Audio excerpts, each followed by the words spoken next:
महकमा आबपाशी ऐं बिजली इफ्तिताह कयो गुलाम मुस्तफ़ा खान जतोई जॾहिं वज़ीर आला हो। ही 21 मई 1975 जी ॻाल्हि आहे।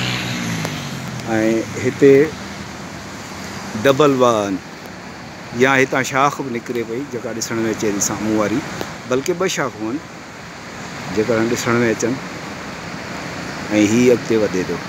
ऐं हिते हिकिड़ो कोन्हे, अहिड़ा 2 आहिनि। हली जो थोरो अॻिते हली जो।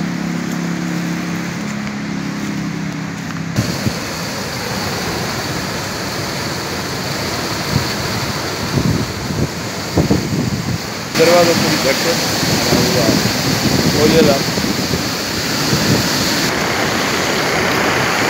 हिते साईं दरनि में ॾाढी हिकिड़ी अधु लॻल आहे।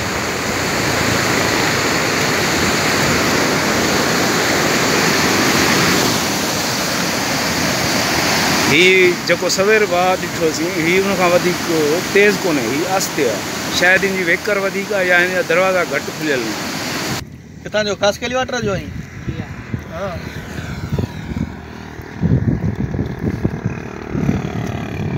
साला तो तारा माइट रही। हाँ मोरे जो हम खास करिया के सामू पक्षी दिसण अचे नहीं। हाँ ये पक्षी है, सामू पक्षी है ना। इन सियाणा पक्षी जो शिकार बिकार जिला मना ये करे में जरूर था जन्म का मानू मुख मारने। हाँ इन्हें करे मना कौन था ने बीच में चले बिहार। ही पानी छा जो आ?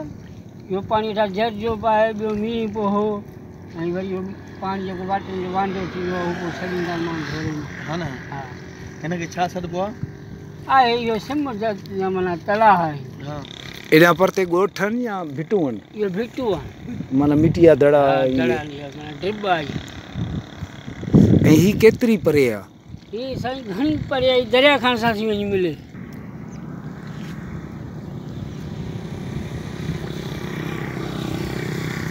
ये साईं गुलाम शाह ताणी मना को ढोरो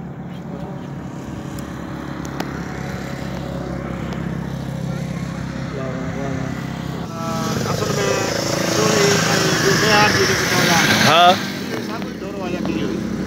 माना ये पहिरियां सॾींदा या कीअं? माना हाणे बदिलजी छो वियो?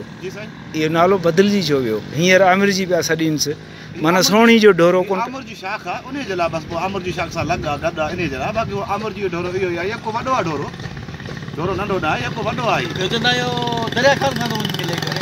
दरिया खान जाबर अलाए केसीं ताईं आहे, पर असल में बसि हाणे आबादी थी वई आहे इन जे लाइ पोइ नंढो ॾिसण में अचे त हूअं इहो ढोरो वॾो ऐं आमिर जी जो ढोरो इहो ई साॻियो सॾिबो। आमिर जी शाख गॾु आहे न, लॻ आमिर जी इन जे लाइ। बाक़ी हूअं इहो ढोरो इहो ई आहे। साईं आमिर जी शाख इहा? हा उहा आमिर जी। हा जेका ॾिसी आयासीं उहा ॾंड जंहिंखे चवंदा आहिनि सोणी जो ढोरो। सोणी जो ढोरो। हा असल में ढोरो सॾिबो आहे।